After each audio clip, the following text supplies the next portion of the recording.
거룩한 주일 이곳에 오신 여러분들 모두에게 주님의 은혜가 넘치시기를 축원을 드립니다. 주님의 은혜는 분명 사모하여서 주님 앞에 나온 분들에게 임하실 줄로 믿습니다. 여러분, 지난 주간에 2명하고 인사를 나누시고 한 주간 중보기도를 요청을 드렸었는데 중보기도를 이름을 불러가면서 하셨습니까?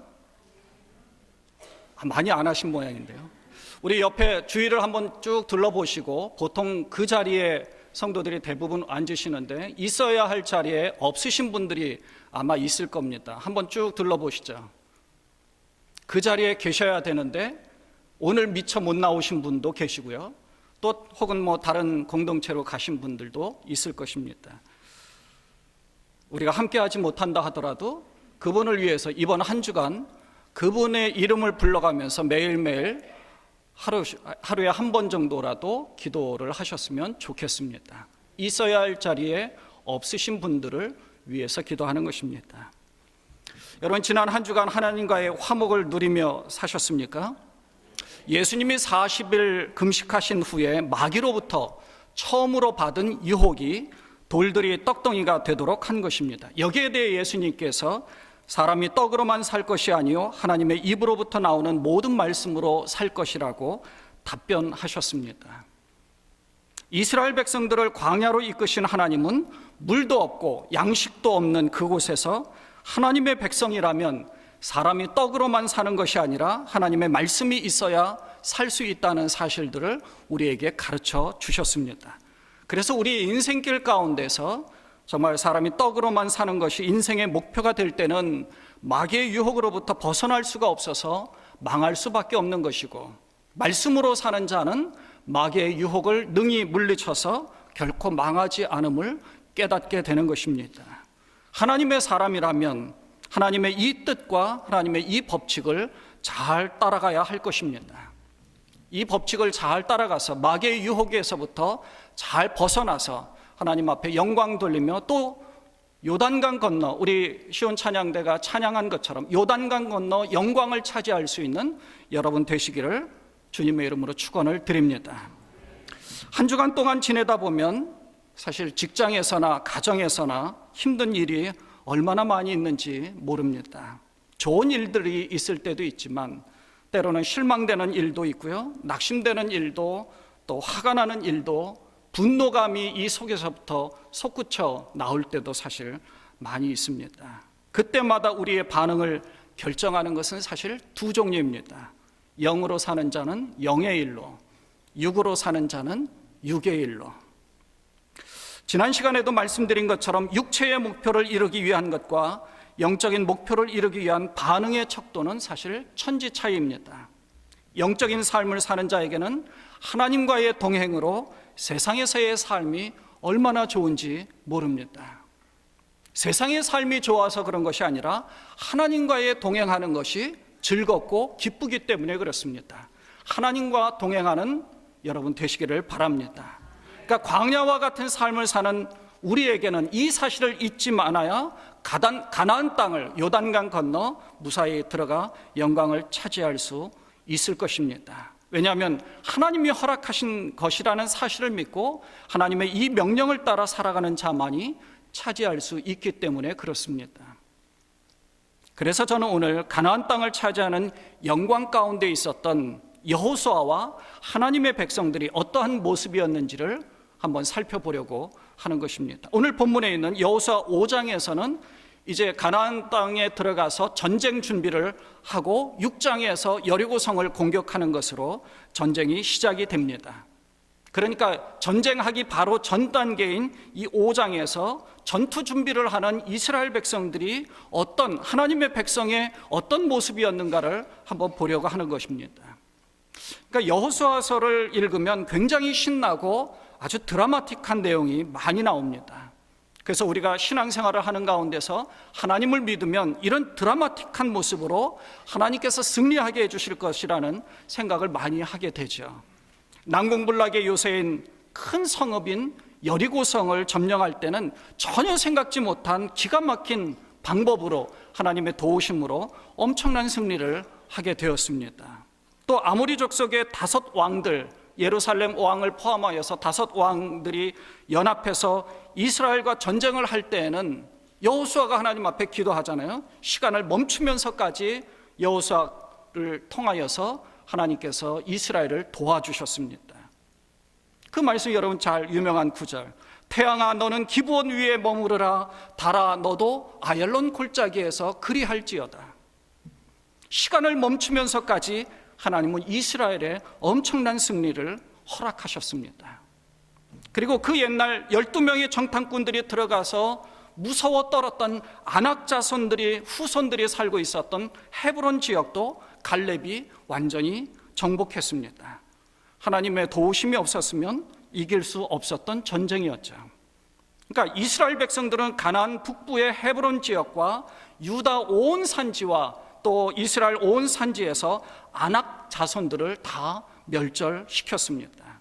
그러니까 11장 23절은 여호수아서의 중심 구절인데요, 한 구절로 요약한 말씀이 바로 이 구절입니다. 이와 같이 여호수아가 여호와께서 모세에게 말씀하신 대로 그 온 땅을 점령하여 이스라엘 지파의 구분에 따라 기업으로 주매 그 땅의 전쟁이 그쳤더라. 그런데요, 초창기에 하나님의 도움이 없었으면 이길 수 없었던 그들이 가나안 북부를 점령할 때는 하나님의 도움이 아닌 자신들의 힘으로 전쟁에서 승리하였습니다.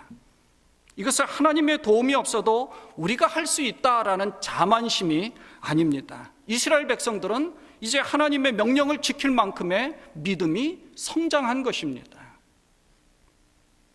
하나님이 우리에게 주시는 영적인 경험은 2단계로 사실 이루어집니다. 첫 번째 단계는 아주 부드러운 손길로 우리의 필요를 채워주시고 이끌어 주시면서 직접적으로 사랑을 표현해 주십니다. 이스라엘 백성들을 출애굽시킬 때는 10가지 재앙 가운데서 일일이 다 잘 지켜주셨습니다. 광야의 여정 가운데서는 불기둥으로, 구름기둥으로 하나님께서 이스라엘 백성들을 인도하셨습니다.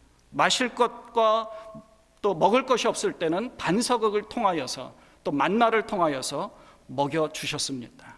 어린아이를 먹이시고 입히시고 지키시는 어린아이를 지키는 부모의 마음과 같습니다.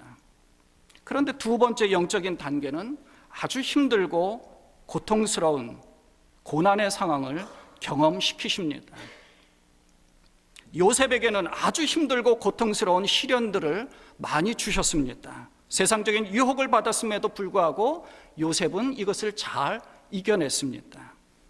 아브라함과 이삭과 야곱에게는 우리가 보통 이야기하는 신의 현현이라고 하나님이 직접 나타나셔서 말씀하시고 하나님의 음성을 직접 말씀해 주셔서 그것을 잘 실행하도록 하였는데 이 요셉에게는 그런 내용이 하나도 나타나지 않습니다. 그러나 이 요셉은 아버지로부터 전해들은 하나님의 존재를 인정하고 믿음 가운데서 굳건하게 서서 하나님의 사람답게 도리를 잘 지켜 행했던 것입니다. 결국 그 열매는 이스라엘 후손들이 하나의 민족을 형성하고 성장할 수 있는 기반을 이루었습니다. 요셉을 통하여서 이스라엘 민족이 애굽이라는 인큐베이터 안에서 잘한 민족으로 성장할 수 있었던 것이죠. 하나님이 모세를 부르실 때는 모세가 미디안 광야에서 묵묵히 자신의 일에 최선을 다하고 있을 때입니다. 애굽의 궁에서 왕자로 40년을 살다가 광야라는 아주 비참한 환경으로 곤두박질 치게 되었지만 모세는 거기에서 묵묵히 자신의 일을 최선을 다하였고 결국 하나님의 부르심에 응답하여 이스라엘 민족을 출애굽시키는 지도자로 부름을 받게 되었던 것입니다. 우리 크리스찬은 하나님의 도움의 손길을 기대하고 살아가는 것은 당연한 일입니다. 그러나 중요한 것은 하나님의 도우심의 손길이 없어도 하나님의 명령을 잘 지키고 실행할 수 있는 믿음 있는 자의 모습으로 성장한다는 것이 중요하다는 것입니다. 그런 모습을 갖기 위해서는 훈련도 필요하고 연습이 필요하고 습관이 중요하다는 것입니다. 여러분이 잘 아시는 다윗이 골리앗과 싸울 때 싸움에 꼭 필요한 칼과 방패를 사울이 주었습니다. 갑옷을 입고 싸우라고 갑옷을 주었습니다. 모든 사람들이 멋있게 생각할 만한 갑옷을 입고 칼과 방패를 들고 탁 나가면 겉모습은 굉장히 그럴듯해 보이고 좋아 보였을 것입니다. 그런데 다윗은 이것을 다 거절합니다. 평소에 자기가 익숙하게 사용하고 있었던 물맷돌을 가지고 골리앗과 싸우려고 담대하게 나갑니다. 그리고 한마디 하죠. 다윗이 블레셋 사람에게 이르되 너는 칼과 창과 단창으로 내게 나아오거니와 나는 만군의 여호와의 이름 곧 내가 모욕하는 이스라엘 군대의 하나님의 이름으로 내게 나아가노라. 우리는 하나님의 백성입니다. 하나님의 백성은 어떤 상황, 어떤 문제, 어떤 일들이 발생한다 할지라도 흔들림 없이 하나님의 뜻을 잘 실천해 나가야 할 것입니다.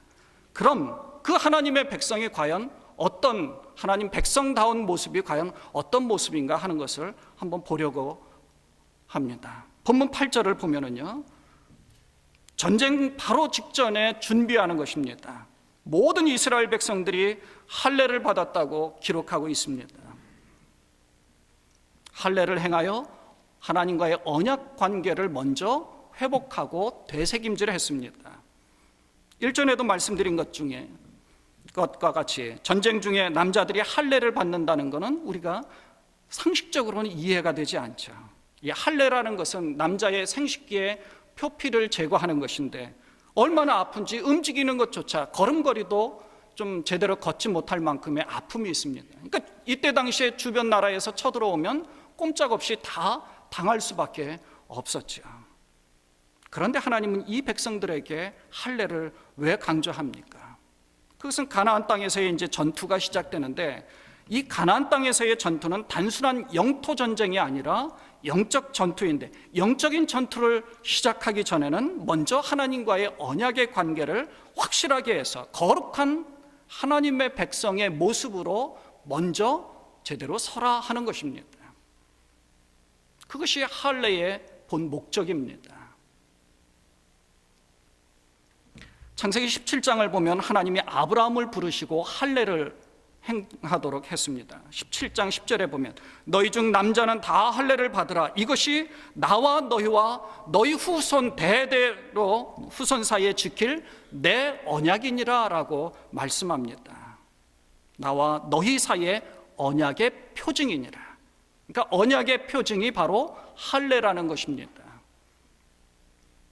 또 출애굽기 4장에 보면 하나님이 모세를 부르시는 그 장면이 나옵니다. 그러니까 3장에서 출애굽기 3장에서 떨기나무 불꽃 가운데에서 하나님이 모세를 부르십니다. 그리고 4장 초반에 보면 지팡이가 뱀이 되게 하는 기적 같은 일을 보여주셨죠. 그리고 손을 가슴에 품었다가 빼니까 나병이 생기도록 하였습니다. 이런 이적을 보여주시면서 모세를 바로에게 보냅니다. 모세가 장인 이드로를 잘 설득해서 내 백성을 구하기 위하여서 애굽으로 가야 되겠다. 장인이 보내주죠. 그래서 식구들을 다 데리고 애굽으로 가는 도중에 갑자기 하나님 여호와께서 나타나셔서 모세를 죽이려고 합니다. 4장 24절에 이런 구절이 있습니다.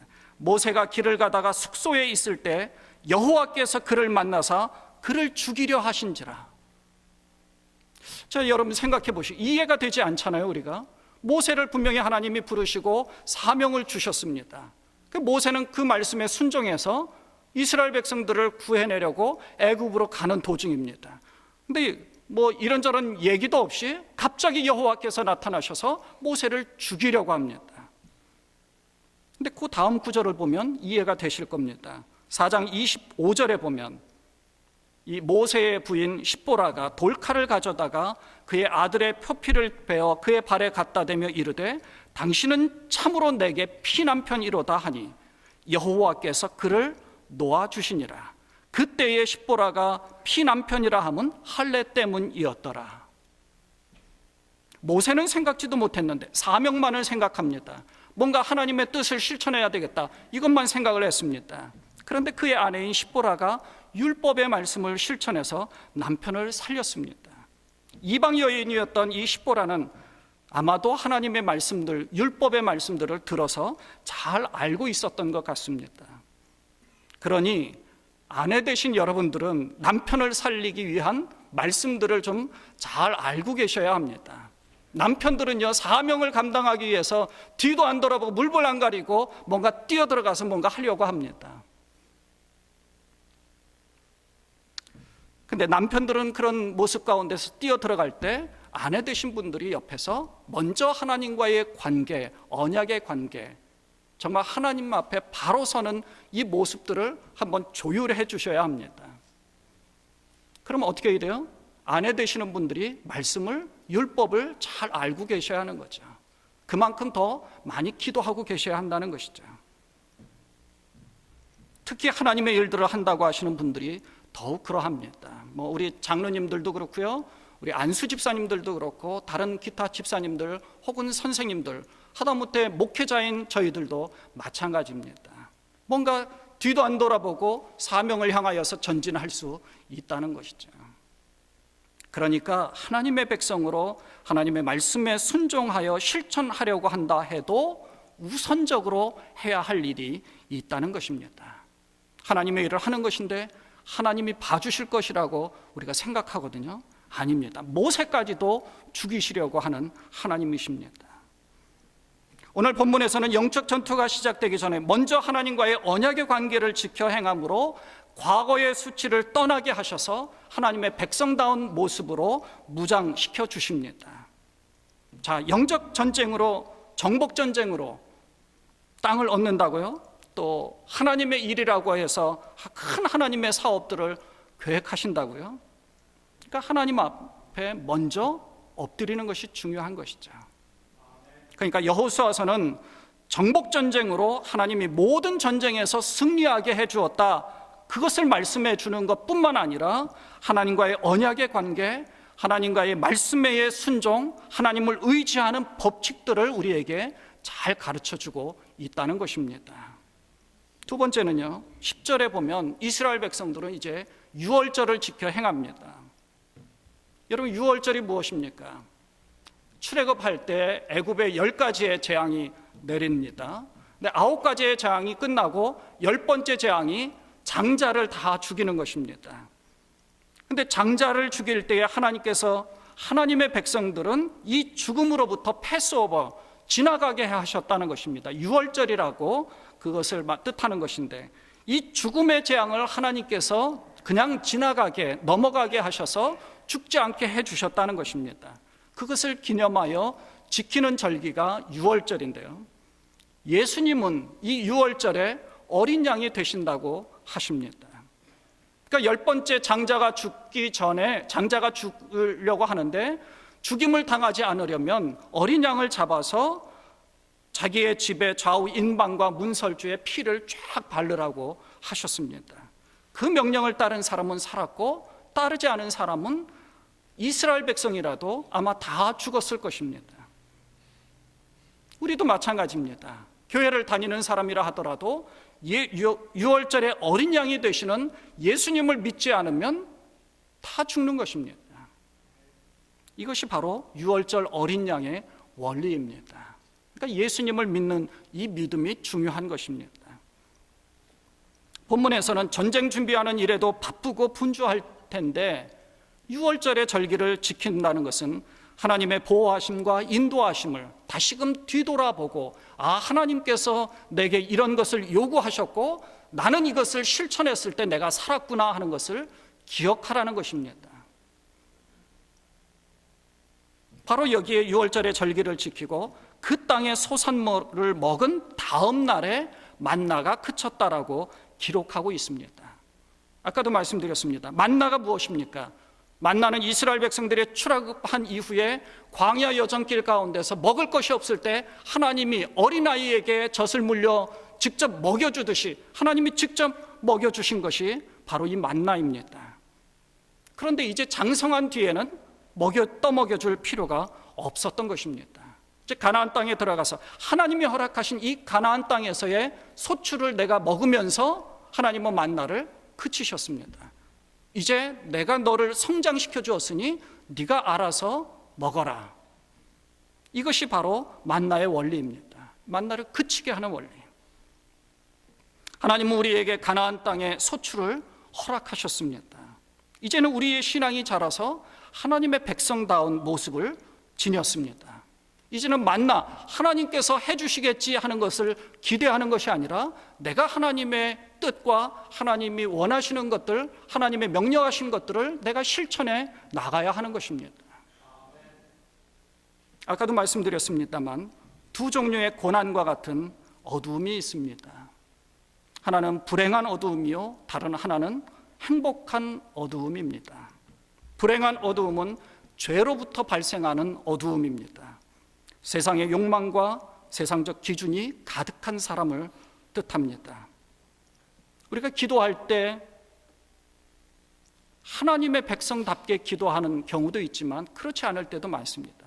믿지 않는 사람들이 목표로 하는 기도 그 제목하고 똑같이 정한수를 떠놓고 달림 하면서 기도하는 그 사람들의 목표가 무엇입니까? 세상에서 잘 되게 해달라는 것이거든요. 근데 우리도 그런 기도를 할 때가 많습니다. 사업을 할 때 사업을 위해서 기도하지요. 근데 사업이 너무 잘 되니까 바빠서 주님 앞에 예배할 시간이 없을 때가 있습니다. 그러면 이 사업의 축복을 하나님이 허락하신 걸까요? 아니면 마귀의 시험일까요? 여러분들도 사업이 잘 되시고 돈도 많이 버셨으면 좋겠습니다. 근데 그것을 통해 하나님이 흐뭇해 하시고 기뻐하시고 영광을 받으실 만한 상황을 연출하셔야 하는 것입니다. 그래서 모든 하나님의 백성들이 칭송하며 존경하고 또 당사자는 하나님 앞에 더 겸손하게 섬기고 하나님의 백성들을 돌보고 모든 것이 다 하나님의 은혜라고 하나님 앞에 감사를 올려드린다면 이 얼마나 귀한 일이겠습니까? 근데 사업이 잘 되고 돈도 많아지니까 교회 나오는 것보다 사업처에서 처리해야 할 일들이 너무 바쁩니다. 만나야 될 사람들이 너무 많습니다. 시간을 쪼개서 뭔가 해야 되는데 그 시간을 쪼개는 것이 무엇입니까? 교회 나와가지고 뭔가 하는 것보다는 그 일을 먼저 처리해야 되거든요. 여러분들은 그런 분들 안 계시죠? 너무 그런 분들 혹시 마음에 찔림이 있으셔서 그런가? 왜 이렇게 또 두 번째로 행복한 어두움은요, 주님이 우리 내면에 큰 은혜를 쌓고 더 깊은 하나님의 사랑으로 들어가도록 해주는 어두움입니다. 그러니까 지금의 상황이 어둡고 답답한 상황 가운데 처하더라도 여호와 하나님과 함께 하는 것으로 행복하고 기뻐하라는 것입니다.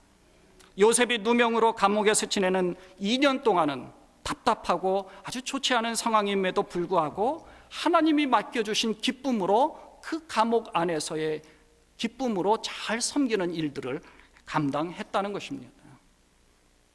고린도후서 4장에 보면 4장 7절에 우리가 이 보배를 질그릇에 가졌으니 이는 심히 큰 능력은 하나님께 있고 우리에게 있지 아니함을 알게 하려 함이라. 우리가 사방으로 우겨쌈을 당하여도 쌓이지 아니하며 답답한 일을 당하여도 낙심하지 아니하노니 박해를 받아도 버림받지 아니하며 거꾸로 뛰름을 당하여도 망하지 아니하고 우리가 항상 예수의 죽음을 몸에 짊어짐은 예수의 생명이 또한 우리 몸에 나타나게 함이니라. 그러니까 어두움과 같은 상황 가운데 있을 때 해야 할 일은 내가 하나님을 잘 믿는 것입니다. 결코 하나님은 나를 포기하시지 않으셨다는 것이죠. 그러니까 하나님과의 언약 관계를 뒤돌아보고 6월절과 같은 상황 가운데서 하나님께서 지켜보는 것을 뒤돌아서 한번 생각해 보는 것입니다. 그것을 이스라엘 백성들이 지금 해나갔다는 것입니다. 오늘 본문은 그것을 통하여서 하나님과의 언약 관계를 회복하고 할례를 통하여서 또 6월절을 통하여서 과거에 하나님이 우리를 이렇게 죽음 가운데서 지켜주었다는 사실을 기억하고 있습니다. 하나님 앞에 나와 하나님을 믿는 믿음으로 또 예수 그리스도를 영접함으로 구원 얻은 그 감격의 기쁨을 여러분 다시 한번 되새김질하시고 뒤돌아보십시오. 하나님께서는 여러분을 결코 포기하고 그냥 내버려 두시지 않는다는 것입니다. 마지막으로 13절을 보면 이제 여호수아가 여리고성을 공격하려고 가까이 이릅니다. 그런데 갑자기 한 사람이 칼을 들고 나타났습니다. 그를 향해 여호수아가 물어봅니다. 너는 우리를 위하느냐? 우리의 적들을 위하느냐? 우리 편이냐? 아니면 상대편이냐 물어본 것이죠. 여기에 대해서 군대 장관이 무엇이라고 답변합니까? 나는 네 편이다라고 이야기하지 않습니다. 나는 여호와의 군대 대장으로 지금 왔느니라. 할례를 행하여서 하나님과의 언약 관계를 회복하고 유월절을 기념하여서 절기를 지켜서 과거를 뒤돌아본 그 직후, 이제 만나가 다 그친 그 상황 가운데 이제 여리고에 가까이 와서 정복전쟁을 시작하려고 영적인 전투를 하려는 그 시점에서 여호와의 군대 장관이 지금 왔느니라라고 말씀합니다. 우리는 하나님을 내 편으로 끌어들여서 이기려고 합니다. 근데 하나님은 절대 내 편이 되지 않습니다. 왜요? 내가 하나님 편이 되어야 한다는 것이죠.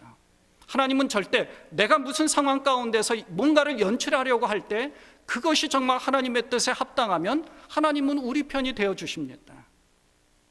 근데 엄밀하게 보면 그것이 하나님이 내 편이 아니라 내가 하나님의 편이 되어서 그 일을 하고 있다는 것입니다. 과거에 이스라엘 믿음의 영웅들에게 나타나셔서 그 영웅들을 도와주시는 것은 그 영웅들을 하나님의 편으로 끌어가시려고 하나님의 뜻하신 바가 있어서 그들을 도와주신 것이지 그들이 잘나서가 아니었다는 것입니다. 때때로 우리가 실패를 경험하는 것은 하나님이 우리의 기도에 응답해 주시지 않아서가 아닙니다.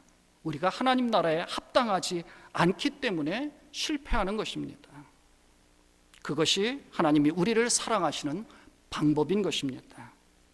여호와의 군대 대장이 여호수아에게 말하기를 단 한마디입니다. 내 발에서 신을 벗으라. 내가 선 곳은 거룩한 곳이다. 여러분, 출애굽기 3장에서 떨기나무 불꽃 가운데 하나님이 모세를 부르실 때에 말씀하시기를 내가 선 곳은 거룩한 땅이니 내 발에서 신을 벗으라 라고 말씀하셨습니다. 이 신을 벗는다는 말이 무엇입니까? 그러니까 자신의 발걸음이 주인이 이제 내가 주인이 아니라 하나님이 주인이 되어 주신다는 것입니다.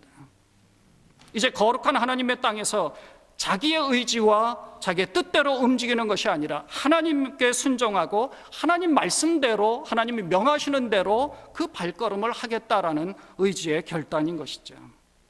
그래서 모세에게도 명령하셔서 신을 벗게 하셨고 거룩한 하나님의 백성들을 출애굽하게 하셨습니다. 그런 하나님께서 이제 여리고성을 막 공격하기 직전에 여호수아에게도 또 나타나셔서 다시금 신을 벗게 하셔서 자기 뜻대로가 아니라 여호와의 뜻대로 해라 하고 다시금 되새김질 시켜 주셨다는 것입니다.